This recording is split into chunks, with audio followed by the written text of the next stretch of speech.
Matt, are you okay?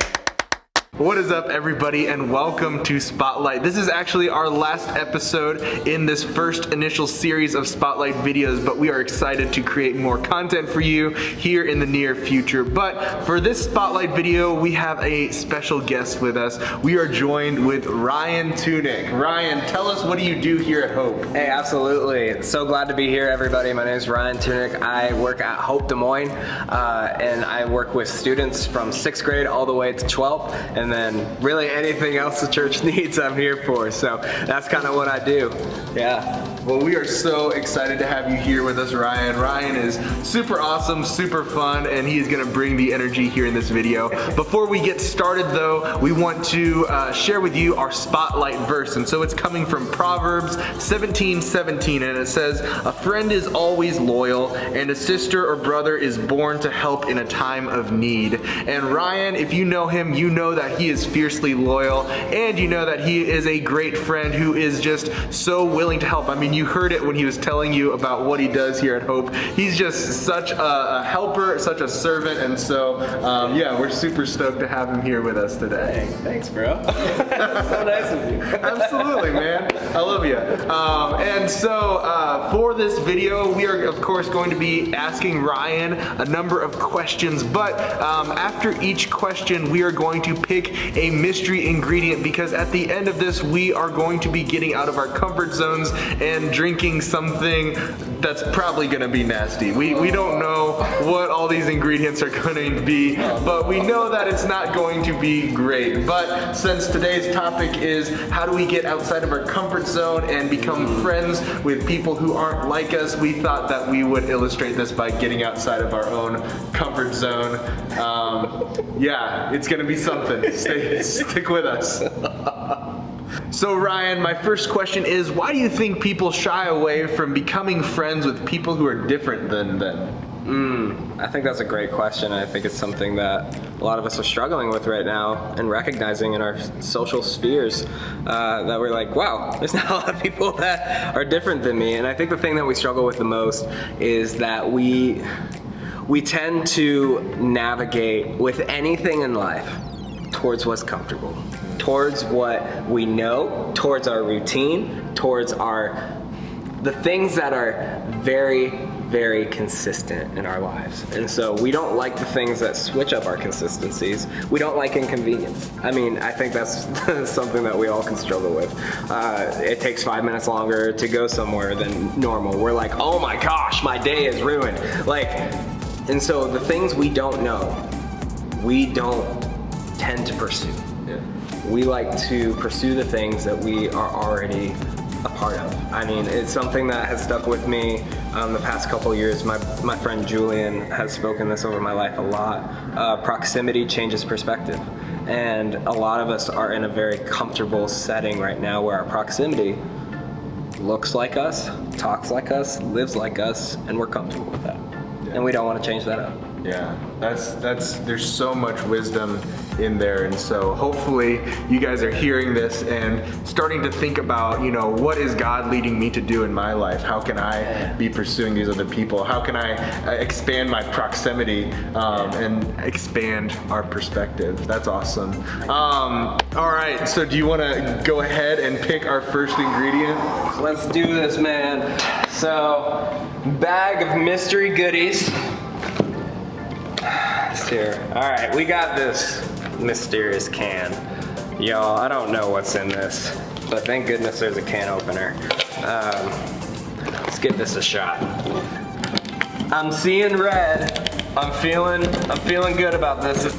Oh, dude, yes. What is it? It's SpaghettiOs. Oh! I think, or it smells like it. So if it's not, then it's turned into SpaghettiOs. Oh, look at that. Just look at the flop.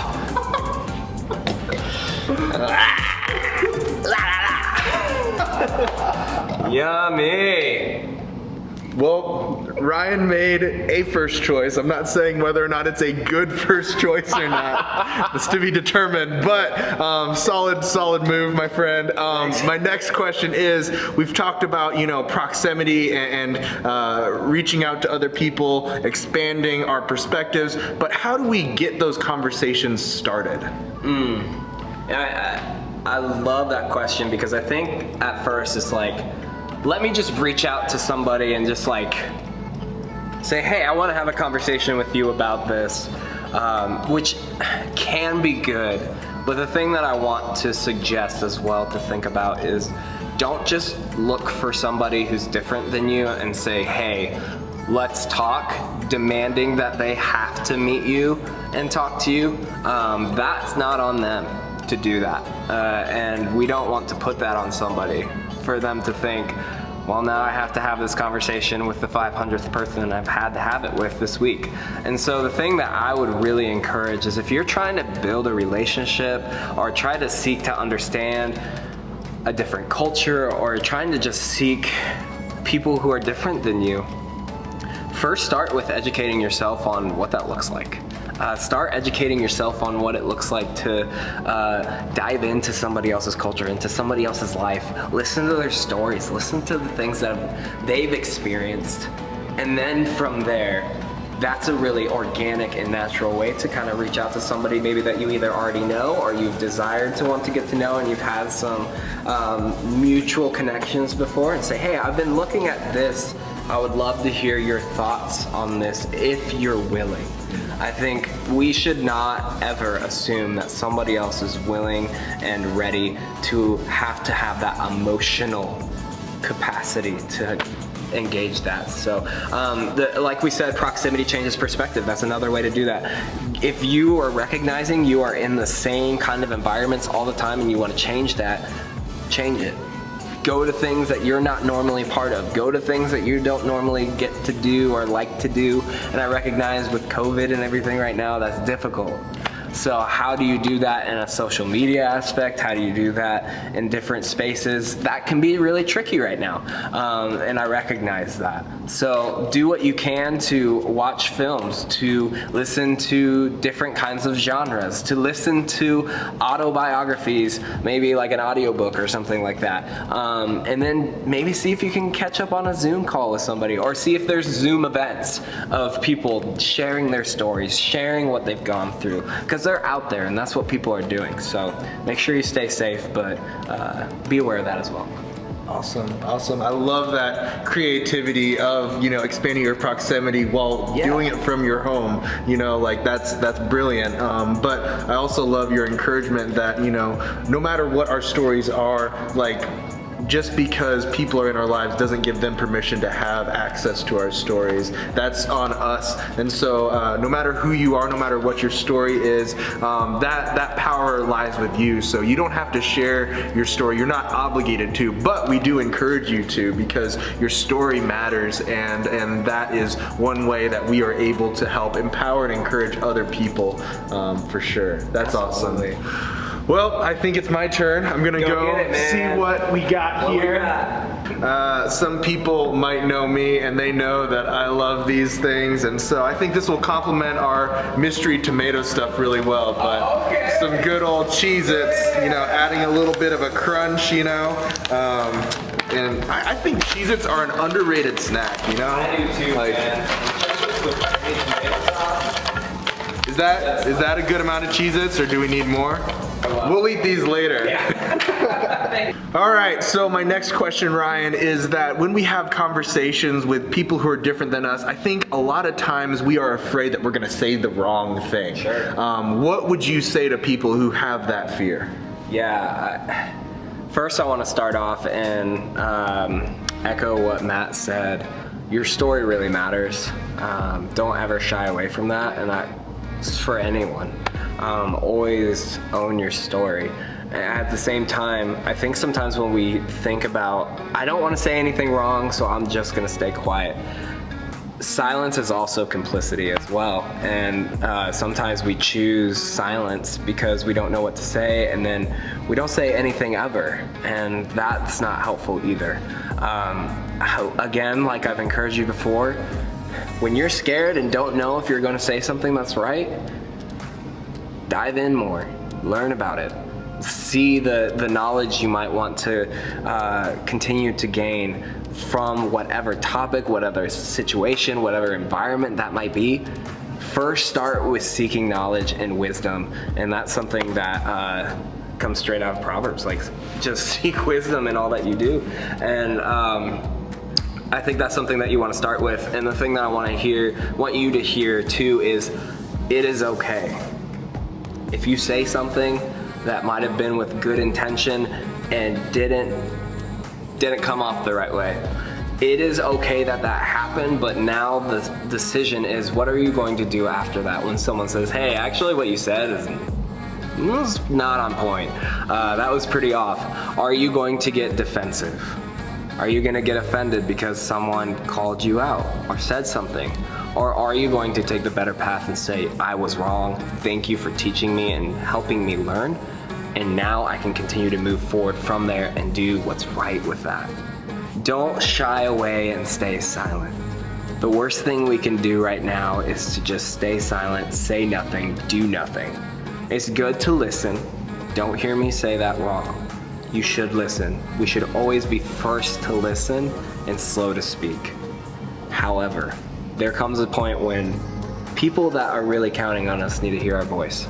And so it's full of grace, it's full of mercy, and it's calling you to go out of your comfort zone and say something. So, yeah. I feel like, you know, in understanding this even more and getting past that fear, it goes back to one of your initial points, is building that relationship, right? Yes. It's not just this random stranger who's different than me and you're gonna be my token, you know, fill in the blank. Yes. But if that was the case, then yeah, like what you say wrong is gonna come across really wrong. But, you know, we're friends, and so if I say something wrong or if you say something wrong, we can be like, hey, that's not cool. And it's like, oh, thanks for letting me know. And we have that relationship established, and so there's that love and that grace. So I think that's huge in getting past that fear, you know, like don't be afraid of what you're saying, just focus on loving people. Yes, I think that's such a great point, Matt, and something that we want to remember, especially in such a social media age. Your first desire should always be, let's build relationally. Let's not build what makes me look good by just throwing something out there. Build relationships with people so you can have those conversations. Don't just blanket statement stuff on social media and think that's your good vendetta for being a good person. Build relationships. So I think you're absolutely right. Thank you. And I think it's your turn to go pick another mystery ingredient. Here we go. Pick I know, right? What are we gonna do today? Okay.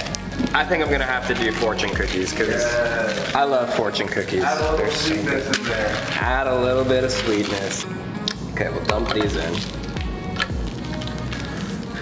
Go for it. You never know whom you might run into. Oh my goodness. That's awesome. Look at God. That's awesome. I see you, Jesus. I see what you're doing. Fortune cookie number 2. Friends come in all shapes and sizes, but their hearts are always beautiful. No oh my way. Goodness. That's crazy. That is amazing. Wow. Good pick, Ryan. Yes. Oh my gosh, that's awesome. I don't think we need to talk anymore. I know. The cookies did it for us. The cookies did it. That's so sweet. But even though as awesome as those cookies were, I do have more questions for you. So, cool. What would you say to students who are afraid to step outside of their comfort zone? Yeah. Whenever it comes up of like comfort, I always think of that verse in John 16:33, where Jesus is talking about, hey, I've never promised you comfort. There's going to be many sorrows and trials in this world, but take heart because I have overcome the world. And I think that's something that we should remember in this time where it's like, I don't know if I'm ready to get out of my comfort zone. Christ never called you to a comfortable life, ever. There's not a single verse in the gospel that is saying, yeah, bro, just chill and like don't do anything for anybody else. Like, yes, there's times where he says for us to sit and rest at his feet. That's different than living a life in the comfort zone. Like, don't mishear me. God's not saying you can never enjoy things in this life. That's okay. And there's moments where you're gonna have comfortable, amazing moments with other people. But if we stay stagnant in that, if we live in complacency in that, we're not gonna really experience the life that God has for us. That's like sitting comfortably in a stadium, watching a game and saying, that's neat, but never getting in the game. We're all called to get into the game. And so, if you're struggling with getting out of the comfort zone, remember that's exactly what Jesus did with his life. He did not live comfortably, and he didn't choose to live a life of comfort.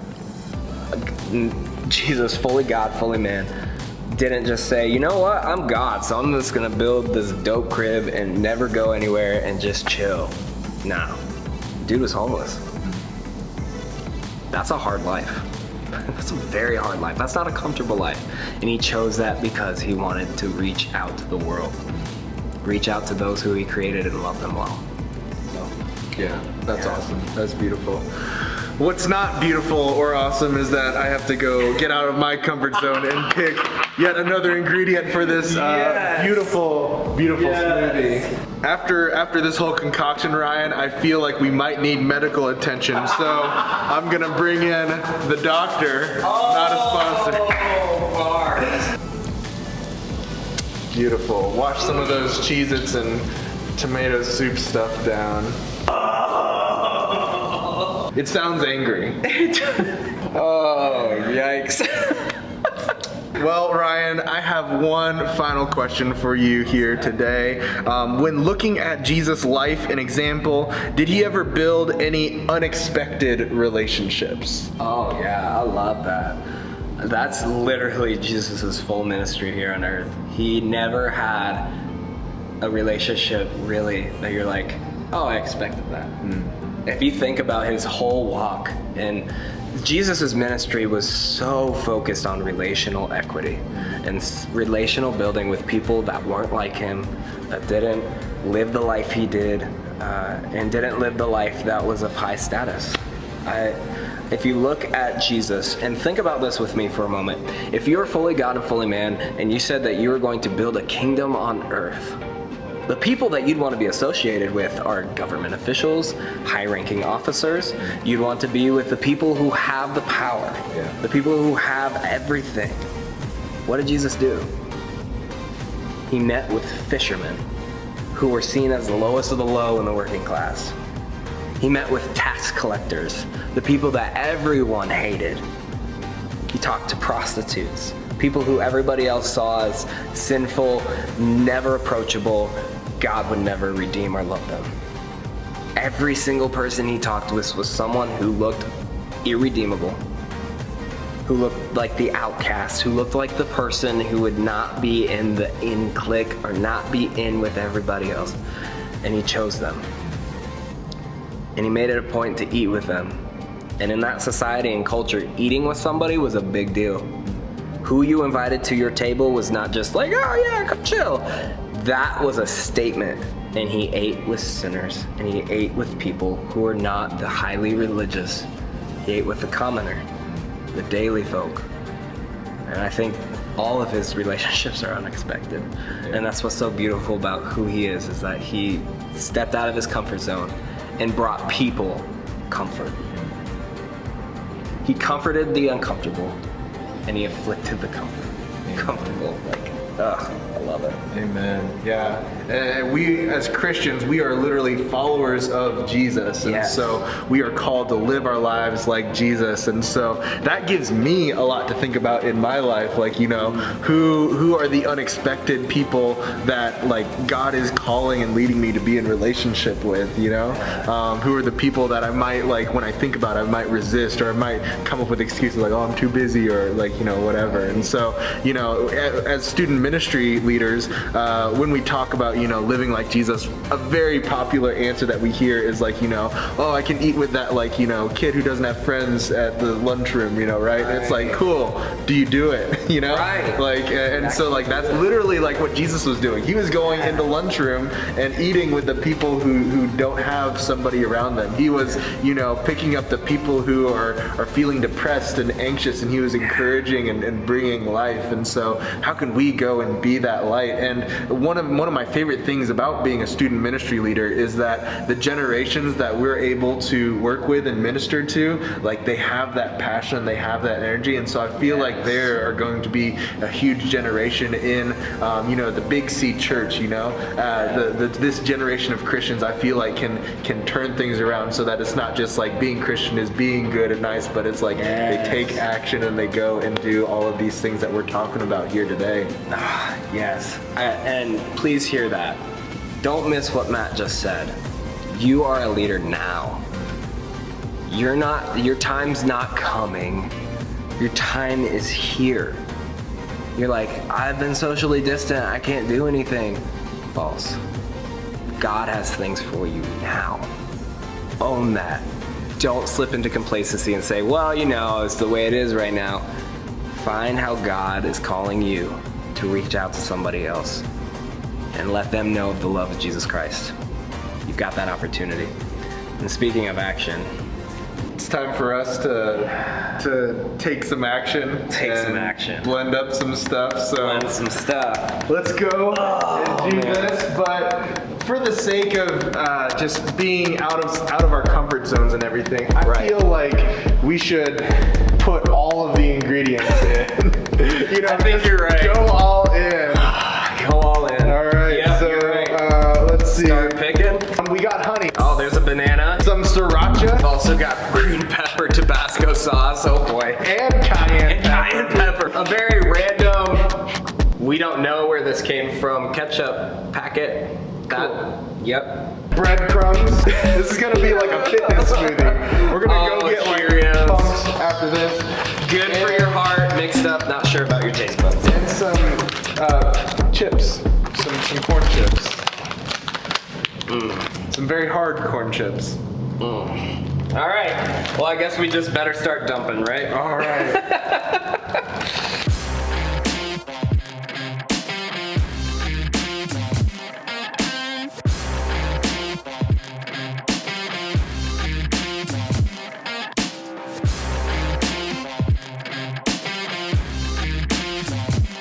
I think I just gotta go all in. I'm not telling you what you need to do. You do you, bro. But we're going all in. But for the sake of the students, I'm gonna do my best. All right, ready? 3, 2, 1.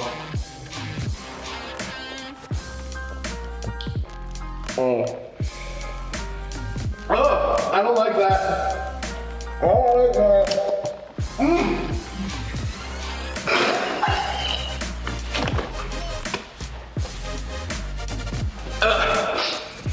Matt, are you okay? I almost did that. I stopped myself because I was about to barf.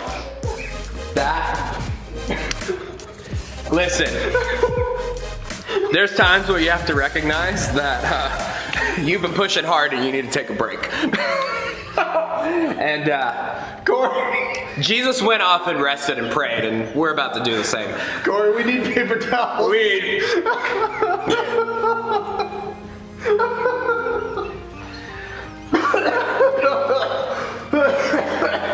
Thank you for watching Spotlight. Stay tuned for some more content. We love you all. Keep being awesome. Yeah.